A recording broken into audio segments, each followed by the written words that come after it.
প্রিয় দর্শক, এই পৃথিবীতে প্রতিনিয়ত যত মানুষের মৃত্যু হচ্ছে তার মধ্যে সবথেকে বেশি সংখ্যক মানুষ মারা যান হার্ট অ্যাটাকের কারণে। ইউনাইটেড স্টেটের 2022 সালের একটি স্ট্যাটিস্টিক্স বা পরিসংখ্যান অনুযায়ী সে দেশের মোট মৃত্যুর 39.5% মানুষের মৃত্যুর কারণ হলো সিএসডি বা করোনারি হার্ট ডিজিজের কারণে। বাংলাদেশেও মৃত্যুর অন্যতম প্রধান কারণ হৃদরোগ।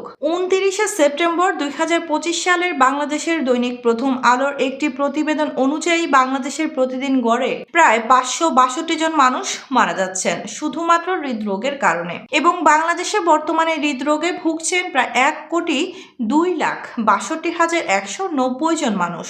দ্য ইকোনমিক টাইমসের তথ্য অনুযায়ী ভারতের মোট মৃত্যুর 27% মানুষ মারা যাচ্ছেন শুধুমাত্র কার্ডিওভাস্কুলার ডিজিজের কারণে। এই পরিসংখ্যানগুলোর দিকে লক্ষ্য করলে দেখা যায় পৃথিবীর মোট মৃত্যুর প্রায় 1/3 মানুষ মারা যাচ্ছেন শুধুমাত্র হার্ট অ্যাটাকের কারণে। আর এই হার্ট অ্যাটাকের প্রধান কারণ হিসেবে আমরা যেগুলি জানি সেগুলি হলো রক্তে অতিরিক্ত কোলেস্টেরল এবং ট্রাইগ্লিসারাইডের মাত্রা বেড়ে যাওয়া, অতিরিক্ত উচ্চ রক্তচাপ, দীর্ঘদিন ধরে যদি ডায়াবেটিসের সমস্যা থাকে এবং যদি ডায়াবেটিসের সঠিক ট্রিটমেন্ট না চলে সেক্ষেত্রে হার্ট অ্যাটাকের ঝুঁকি বেড়ে যেতে পারে। অবেসিটি বা শরীরের অতিরিক্ত ওজন আপনার হার্ট অ্যাটাকের ঝুঁকি বাড়িয়ে দিতে পারে। এছাড়া হার্ট অ্যাটাকের যদি বংশগত কোনো ইতিহাস থাকে সেটিও হার্ট অ্যাটাকের অন্যতম প্রধান কারণ হয়ে ওঠে। আমেরিকান হার্ট অ্যাসোসিয়েশন এটা প্রমাণ করেছেন যে প্রতিনিয়ত যত মানুষের হার্ট অ্যাটাক হচ্ছে তার 40% মানুষের হার্ট অ্যাটাক হয় ভোর 4টা থেকে সকাল 10টার মধ্যে। দেখুন, সন্ধ্যার পরে থেকে আমাদের লাইফস্টাইল বা জীবন শৈলীর ছোটখাটো যদি কিছু পরিবর্তন আমরা নিয়ে আসতে পারি তাহলে হার্ট অ্যাটাক এবং ব্রেন স্ট্রোকের ঝুঁকি কিন্তু অনেকখানি কমিয়ে দিতে পারে। আজকের ভিডিওতে আপনাদের সাথে এমন কিছু গুরুত্বপূর্ণ বিষয় আলোচনা করব বা বলা ভালো সন্ধ্যের পরের আমাদের জীবনধারার মধ্যে এমন কিছু পরিবর্তনের বিষয় বলবো যে সমস্ত ছোটখাটো পরিবর্তনগুলি আপনার হার্ট অ্যাটাক বা ব্রেন স্ট্রোকের ঝুঁকি থেকে আপনাকে অনেকখানি দূরে রাখতে সাহায্য করতে পারবে। আজকে যে সমস্ত কমন মিস্টেকগুলির কথা আপনাদের জানাবো সেই সমস্ত কমন মিস্টেক শোনার পরে আপনাদের মনে হতে পারে যে আরে এই ভুল অভ্যাসগুলির বিষয় তো আমরা সকলেই জানি। হ্যাঁ প্রিয় দর্শক, হয়তো আপনি জানেন ঠিকই, কিন্তু সমস্যা হলো আমাদের কিছু করার উপায় থাকে না। তবে আপনি যদি আজকের এই ভিডিওটি শেষ পর্যন্ত দেখেন এবং আপনারা যদি জানতে পারেন যে সেই সমস্ত ভুল অভ্যাসগুলি ধীরে ধীরে তিলে তিলে কিভাবে আপনাকে হার্ট অ্যাটাকের দিকে এগিয়ে নিয়ে যাচ্ছে, তাহলে আশা করি আপনিও একবার চেষ্টা করে দেখবেন যে এই ভুলগুলির থেকে কতটা সম্ভব আপনি দূরে থাকতে পারেন। তাই আজকের ভিডিওটি খুবই স্পেশাল এবং ইনফরমেটিভ হতে চলেছে। নিজের এবং পরিবারের মানুষের হার্ট হেলথের কথা মাথায় রেখে ভিডিওটি না টেনে খুঁটিনাটি সমস্ত বিষয় জেনে নিন এবং সবাইকে শেয়ার করে দিন। আসসালামু আলাইকুম, hello friends, welcome to healthy style. To know how to healthy in every day, please subscribe our channel. আমাদের উদ্দেশ্য আপনি থাকুন হেলদি সব সময়। প্রিয় দর্শক, সর্বপ্রথম যে ভুল অভ্যাসটি প্রতিনিয়ত আমরা প্রায় প্রত্যেকটি মানুষ করে চলেছি সেটি হলো দেরি করে খাবার খাওয়া এবং রাত্রিবেলা ডিনারে অতিরিক্ত পরিমাণে খাদ্য গ্রহণ করা। দেখুন, সর্বপ্রথম আমাদের জানতে হবে আমাদের শরীরে যে প্রত্যেকটি অর্গান রয়েছে সে প্রত্যেকটি অর্গান আমাদের জন্মের সময় থেকে সার্কেডিয়ান রিদম বলে বিশেষ এক ধরনের জৈবিক ঘড়ি নিয়ে জন্মগ্রহণ করেছে, যেটাকে আপনি দেহ ঘড়িও বলতে পারেন। আমাদের প্রত্যেকটি অর্গান এটা জানে যে দিনের ঠিক কোন সময় থেকে কোন সময় পর্যন্ত তার কাজ করা উচিত এবং কোন সময় থেকে কোন সময় পর্যন্ত তাদের রেস্ট নেওয়া প্রয়োজন। এখন মনে করুন আপনি সারা দিন ধরে প্রচুর পরিমাণে কাজকর্ম করলেন, সারাদিন অনেক খাটাখাটনি করে কর্মব্যস্ততার মধ্যে দিয়ে আপনি দিন পার করলেন। এখন যখনই আপনার ছুটির সময় হয়েছে তখন যদি আপনাকে প্রচুর পরিমাণে আরো ওয়ার্কলোড দেওয়া হয় বা আপনাকে আরো বেশ কিছু কাজ করতে বলা হয়, সে কাজ হয়তো আপনি এক্সট্রা এফোর্ট দিয়ে কষ্ট মষ্ট করেও ফেলবেন, কিন্তু সেটি আপনার শরীরে বা আপনার মানসিকতার মধ্যে কতখানি খারাপ প্রভাব ফেলতে পারে সেটা আশা করি আলাদা করে বলার অপেক্ষা রাখে না। ঠিক একইভাবে রাত্রিবেলা যদি আপনি দেরি করে খাবার খান এবং অতিরিক্ত পরিমাণে খাবার খান, সেই খাবার আমাদের শরীরের ওয়ার্ক লোডকে অনেক বেশি বাড়িয়ে দিতে পারে। অর্থাৎ আমাদের শরীরের ডাইজেস্টিভ সিস্টেমের যে সার্কেডিয়ান রিদম রয়েছে বা জৈবিক যে দেহ ঘড়ি রয়েছে সে এটা জানে যে সন্ধে 7টার পরে পরে ধীরে ধীরে তার রেস্ট নেওয়ার সময় হয়ে আসে। কিন্তু সে যখন রেস্টে থাকে সেই সময় যদি আপনি প্রচুর পরিমাণে খাবার খান, সেই খাবারকে হজম করার জন্য তাকে আবার নতুন করে অ্যাক্টিভ হতে হয়, তাকে তার কাজ চালিয়ে যেতে হয়। শুধু তাই নয়, সেই খাবারকে হজম করার জন্য আমাদের ডাইজেস্টিভ সিস্টেমে ব্লাডের ফ্লোকে প্রচুর পরিমাণে বাড়ানোর প্রয়োজন হয়। আর ব্লাডের ফ্লোকে বাড়ানোর জন্য হার্টকে প্রচুর পরিমাণে কাজ করতে হয়, প্রচুর পরিমাণে পাম্প করতে হয়। কিন্তু রাত্রিবেলা তুলনামূলকভাবে হার্ট কম পরিমাণে কাজ করে, আমাদের ব্লাড প্রেশার কম থাকে, আমাদের শরীরে ব্লাড সার্কুলেশন কম পরিমাণে হয়, বা বলা ভালো ততটুকু পরিমাণে হয় যতটুকু ব্লাড আমাদের শরীরের প্রত্যেকটি অঙ্গে অক্সিজেন পৌঁছে দিতে পারে। আমাদের শরীরের রেস্ট নেওয়ার সময় যখন আপনি খাবার খাবেন এবং যখন হার্টকে অতিরিক্ত পরিমাণে কাজ করতে হবে, তখন কিন্তু হার্টের উপর একটা নেতিবাচক প্রভাব ফেলে। শুধু তাই নয়, আপনি ভাত খেয়ে, রুটি খেয়ে বা ডিনার শেষ করে যখনই শুতে যাচ্ছেন, রেস্টের সময় যখন আপনার শরীরের মধ্যে হঠাৎ করে ব্লাড প্রেশার বেড়ে যাবে, সেটা কিন্তু হার্ট অ্যাটাকের খুব বড় একটা কারণ হতে পারে। এছাড়া আপনারা খাবার খাওয়ার পরে যখন শুতে চলে যাচ্ছেন বা যখন আপনি রেস্টে যাচ্ছেন, তখন সে খাবারের মধ্যে দিয়ে যে কার্বোহাইড্রেট খাচ্ছেন, সে কার্বোহাইড্রেট ব্রেক ডাউন হওয়ার পরে যে গ্লুকোজে রূপান্তরিত হলো, সেই গ্লুকোজ কিন্তু আমাদের ব্লাডের মধ্যে ঘুরতে থাকে। তার কারণ রাত্রিবেলা আমাদের শরীরে ইনসুলিনের অ্যাক্টিভিটি কমে যায়, এবং ইনসুলিনের অ্যাক্টিভিটি কমে যাওয়া অবস্থাতে যখন আমাদের রক্তের মধ্যে শর্করার মাত্রা বেড়ে যায়, তখন ইনসুলিন রেজিস্ট্যান্সের সমস্যার সৃষ্টি হয়, যে ইনসুলিন রেজিস্ট্যান্সও পরোক্ষভাবে আপনার হার্ট অ্যাটাকের প্রধান কারণ হয়। শুধুমাত্র কার্বোহাইড্রেট যুক্ত খাবার নয়, তার সাথে সাথে চর্বিযুক্ত খাবার বা আমরা যে সমস্ত তেল মশলাযুক্ত ভাজা ভুজি খাবার খাচ্ছি, সে সমস্ত ট্রান্স ফ্যাট যুক্ত খাবার বা চর্বিও আমাদের রক্তের মধ্যে ঘুরতে থাকে। তখন আমাদের রক্তে কোলেস্টেরল এবং ট্রাইগ্লিসারাইডের মাত্রা বেড়ে যায়, আমাদের ওবেসিটি বা আমাদের ওজন বৃদ্ধির কারণ হয়ে ওঠে। তাই মোটের ওপর সব মিলিয়ে রাতের বেলা দেরি করে খাদ্য গ্রহণ এবং অতিরিক্ত পরিমাণে খাবার গ্রহণের সাথে হার্ট অ্যাটাকের সাথে নিবিড়ভাবে সম্পর্ক রয়েছে। তাই আপনাদের প্রতি অনুরোধ থাকবে, সন্ধেবেলা 6টা থেকে 7টার মধ্যে বা মাগরিবের পর এবং এশার নামাজের আগেই আপনারা ডিনার কমপ্লিট করে ফেলুন। যদি 6টা থেকে 7টার মধ্যে আপনার ডিনার কমপ্লিট করা সম্ভব না হয়ে থাকে, তাহলে অন্তত বিছানায় শুতে যাওয়ার 2 থেকে 3 ঘন্টা আগে আপনার ডিনার কমপ্লিট করুন, এবং সেই সময়টা যেন কখনোই রাত 8টা ক্রস না করে। বিশেষ করে যাদের বয়স 40 থেকে 50-এর গণ্ডি পেরিয়ে গেছে, তাদের তো এই বিষয়ে আরো বেশি সচেতন থাকতে হবে।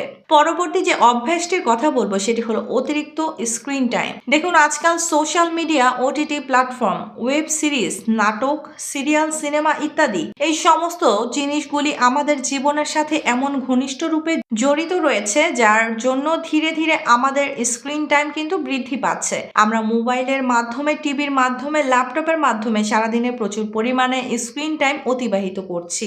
কিন্তু এই স্ক্রিন টাইম আপনার ঘুমের ব্যাঘাত ঘটাতে পারে। তার কারণ রাত্রিবেলা যখন দীর্ঘ সময় ধরে বা লেট নাইট পর্যন্ত আপনি মোবাইলের মধ্যে কোনো সিনেমা দেখছেন, মোবাইলের মধ্যে আপনি সোশ্যাল মিডিয়াতে সময় অতিবাহিত করছেন, কারোর সাথে অহেতুক চ্যাট করছেন, ভিডিও কলে কথা বলছেন, অথবা আপনি আপনার অফিসের কাজ বাড়িতে নিয়ে এসে লেট নাইট পর্যন্ত কাজ করছেন, এই স্ক্রিন টাইম আপনার ব্রেনের মধ্যে কিন্তু মেলাটোনিন হরমোনের সিক্রেশনকে বাধা প্রদান করবে বা কম করে দেয়। দেখুন, রাত হওয়ার সাথে সাথে আমাদের ব্রেনের মধ্যে মেলাটোনিন হরমোনের সিক্রেশন বেড়ে যায়, এবং এই মেলাটোনিন হরমোন আমাদের ঘুমের ভাবকে নিয়ে আসে। যখন আপনি দীর্ঘ সময় ধরে এই স্ক্রিনের মধ্যে বা মোবাইল, টেলিভিশন বা ল্যাপটপের পর্দার মধ্যে চোখ রাখছেন, সেই ব্লু লাইট বা নীল আলো আমাদের ব্রেন পর্যন্ত পৌঁছায় এবং ব্রেন মনে করে যে এখনো পর্যন্ত হয়তো দিন রয়েছে, তাই আমার এখন কোনো মেলাটোনিন হরমোনের সিক্রেশনের প্রয়োজন নেই। এবং ব্রেন যখন মেলাটোনিন হরমোন কম রিলিজ করবে, অটোমেটিক্যালি আপনার শরীরে কিন্তু কর্টিসল হরমোনের লেভেল বেড়ে যাবে। আর এই কর্টিসল হরমোনের লেভেল বেড়ে যাওয়ার সাথে সাথে আপনার mental anxiety, depression, overthinking, future fear এই সমস্যাগুলি বাড়তে থাকবে। হঠাৎ করে কিন্তু আপনার রক্তে ব্লাড প্রেশার বেড়ে যেতে পারে। ব্লাড সার্কুলেশনের আর্টারি বা ব্লাড ভেসেলসগুলি যেগুলি রয়েছে, সেগুলি কমপ্রেসড হয়ে যেতে পারে বা সংকুচিত হয়ে যেতে পারে। আপনার শরীরে ব্লাডের ফ্লো কমে যেতে পারে। তাই আপনাকে সবসময় চেষ্টা করতে হবে যেন রাতের সময় এই স্ক্রিন টাইমিংটাকে যতটা সম্ভব মিনিমাইজ করতে, রিডিউস করতে বা কম করে দিতে।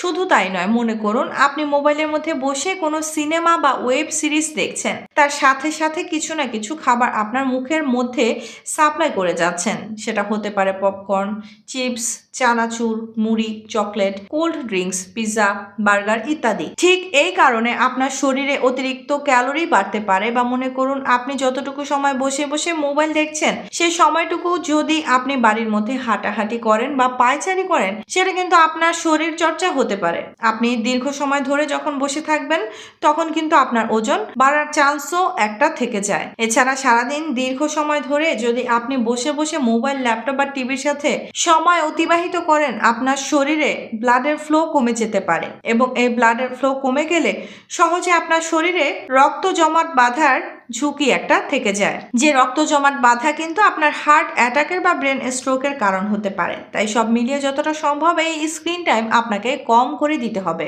আবার আমাদের সারাদিনে পারিবারিক দুশ্চিন্তা, কাজের দুশ্চিন্তা, সম্পর্কগত দুশ্চিন্তা, অর্থনৈতিক দুশ্চিন্তা, এই সমস্ত দুশ্চিন্তা আমাদের কিন্তু হার্ট অ্যাটাকের বা ব্রেন স্ট্রোকের অন্যতম প্রধান কারণ হতে পারে। এটা কিন্তু দাবি করছে আমেরিকান হার্ট অ্যাসোসিয়েশন। তার কারণ আমেরিকান হার্ট অ্যাসোসিয়েশন বলছে যে এই দুশ্চিন্তা বা মানসিক অবসাদ আপনার হার্ট অ্যাটাকের ঝুঁকিকে 58 থেকে 60% পর্যন্ত বাড়িয়ে দিতে পারে।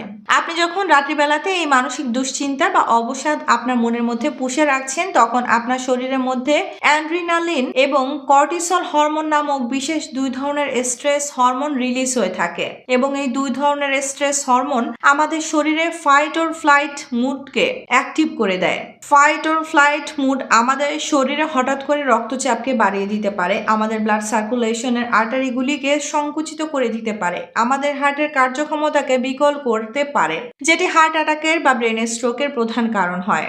এছাড়া এই fight or flight mode heartbeat বা হৃদস্পন্দনকে কিন্তু অনিয়মিত করে দেয়, যেটিও হার্ট অ্যাটাকের অন্যতম প্রধান কারণ হয়ে ওঠে। তাই আমাদের শরীরে যে দেহ ঘড়ি বা সার্কেডিয়ান রিদম বা যে জৈবিক ঘড়ি রয়েছে, সেই ঘড়ির সময় অনুযায়ী আমাদের শরীরকে যদি আপনি পরিচালনা করতে পারেন, সেক্ষেত্রে শুধুমাত্র হার্ট অ্যাটাক নয়, আপনি ডায়াবেটিস, হৃদরোগ, কিডনি রোগ, লিভার ডিজিজ বা নার্ভের রোগ সহ প্রায় প্রত্যেকটি রোগ থেকে অনেকখানি দূরে থাকতে পারবেন ইনশাআল্লাহ।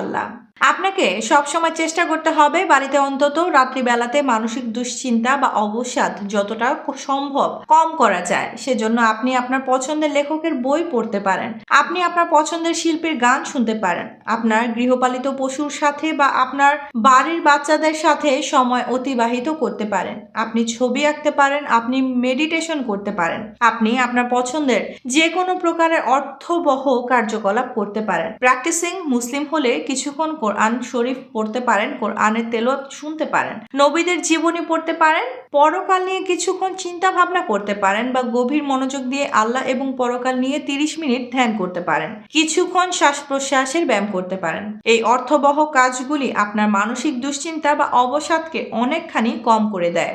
আবার যাদের ধূমপানের অভ্যাস রয়েছে, আপনি যখন ধূমপান করছেন, সেই ধূমপানের মধ্যে দিয়ে নিকোটিন আপনার ব্লাডের মধ্যে প্রবেশ করছে এবং সে ব্লাডের মধ্যে প্রবেশ করার সাথে সাথে হঠাৎ করে আমাদের হার্টের গতি বেড়ে যায়, আমাদের ব্লাড প্রেশার বেড়ে যায় এবং সেই সমস্ত নিকোটিন ব্লাড সার্কুলেশনের আর্টারি বা ব্লাড ভেসেলস গুলিকে সংকুচিত করে দেয়, যেটি হার্ট অ্যাটাক বা ব্রেন স্ট্রোকের প্রধান কারণ হয়ে ওঠে।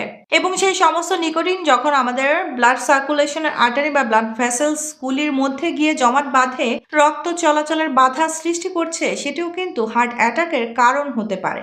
এছাড়া গবেষণাতে এটাও প্রমাণিত হয়েছে যে রাত্রিবেলা অতিরিক্ত ধূমপান আপনার শরীরে ব্যাড কোলেস্টেরলের মাত্রা বা এলডিএল কোলেস্টেরলের মাত্রাকে বাড়িয়ে দেয় এবং ভালো কোলেস্টেরল বা এইচডিএল কোলেস্টেরলের মাত্রাকেও কিন্তু কম করে দেয়, যেটি আপনার হার্ট অ্যাটাক বা ব্রেন স্ট্রোকের প্রধান কারণ হয়ে ওঠে। আবার যে সমস্ত মানুষরা অ্যালকোহল পান করে ঘুমাতে যাচ্ছেন, তারা হয়তো অ্যালকোহল নেওয়ার পরে ঘুমিয়ে পড়ছেন ঠিকই, কিন্তু ঘুমের অবস্থাতে হঠাৎ করে যখন আপনার ব্লাড প্রেশার বেড়ে যাবে, সেটা কিন্তু হার্ট অ্যাটাকের অন্যতম প্রধান কারণ হয়ে ওঠে। এছাড়া অ্যালকোহল নেওয়ার পরে আমাদের হৃদয় স্পন্দন অনিয়মিত হয়ে যায়, আমাদের ব্লাড সার্কুলেশনের আর্টারিগুলি কনস্ট্রিক্ট বা সংকুচিত হয়ে যায়, আমাদের পুরো শরীরে তখন সঠিকভাবে ব্লাড সার্কুলেট করতে পারে না বা সঠিকভাবে আমাদের হার্ট ব্লাড পাম্প করতে পারে না। এছাড়া কার্ডিও মায়োপ্যাথির মতো সমস্যা দেখতে পাওয়া যায়। যারা প্রতিনিয়ত রাত্রিবেলা অ্যালকোহল নিচ্ছেন, এছাড়া প্রতিনিয়ত অ্যালকোহল নেওয়ার অভ্যাস আপনার শরীরে ট্রাইগ্লিসারাইডের মাত্রা বাড়াতে পারে। যে ট্রাইগ্লিসারাইড কিন্তু আপনার হার্ট অ্যাটাকের প্রধান কারণ হয়ে যায়। তাই সবে মিলেমিশে রাত্রিবেলা যদি আপনার ধূমপান বা মদ্যপানের অভ্যাস থেকে থাকে, তাহলে সেই অভ্যাসকে যতটা সম্ভব কম করে দেন। সেগুলিও কিন্তু আপনার হার্ট অ্যাটাকের প্রধান কারণ হতে পারে। এছাড়া অস্বাস্থ্যকর খাদ্য অভ্যাসের কারণেও হার্ট অ্যাটাকের সমস্যা দেখা দেয়, যেমন অতিরিক্ত চিনি, স্যাচুরেটেড ও ট্রান্স ফ্যাট, প্রক্রিয়াজাত খাবার এবং লবণ সমৃদ্ধ খাবার হৃদরোগের ঝুঁকি বাড়ায়। এই ধরনের খাবার খেলে রক্তে কোলেস্টেরল বাড়ে, উচ্চ রক্তচাপ দেখা দেয় এবং স্থূলতা বৃদ্ধি পায়।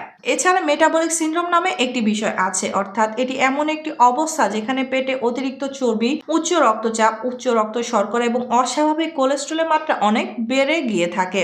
এই কারণগুলো একসঙ্গে হার্ট অ্যাটাক, স্ট্রোক এবং ডায়াবেটিসের ঝুঁকি বাড়িয়ে দেয়। নিয়মিত ব্যায়াম না করলেও হৃদরোগের ঝুঁকি বাড়ে। শারীরিক নিষ্ক্রিয়তা, স্থূলতা, উচ্চ রক্তচাপ এবং ডায়াবেটিসের মতো অন্যান্য ঝুঁকির কারণও বাড়িয়ে দেয়। তাই সব মিলিয়ে আমরা বলতে পারি আজকের এই ভিডিওটি থেকে প্রাপ্ত তথ্যগুলো আমরা যথাযথ বোঝার চেষ্টা করব, যথাসম্ভব মেনে চলার চেষ্টা করব এবং ভিডিওটি অন্যদের সাথে শেয়ার করে তাদেরকেও হার্ট অ্যাটাক থেকে বাঁচার সুযোগ করে দেব।